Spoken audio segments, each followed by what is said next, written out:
Un homme de la rue regarde la maison d'un trafiquant de drogue de l'autre côté de la rue. Armé et discret, il s'est approché du dealer, il le tient en joue et l'avertit de ne pas appeler à l'aide. Sinon, ses complices à l'intérieur seraient sur le qui-vive. Ces deux hommes sont bien connus de la pègre et ont beaucoup d'ennemis.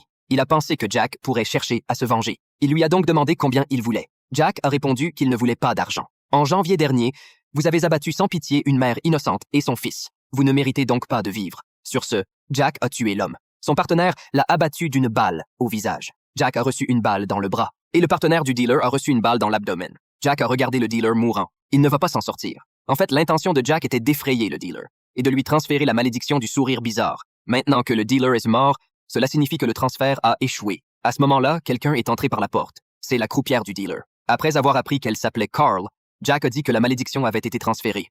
Au moment où Jack pensait que la malédiction avait été transférée avec succès et s'apprêtait à partir, le complice du trafiquant de drogue est apparu. Les complices du trafiquant de drogue sont soudainement apparus.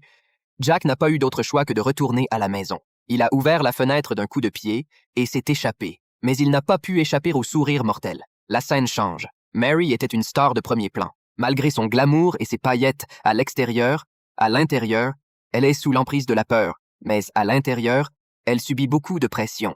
Il y a 1 an, une tournée mondiale l'a épuisée. Elle a dû recourir à l'alcool et aux drogues pour se soulager. Lors d'un retour à la maison avec son petit ami, sous l'effet de la drogue, ils se sont disputés.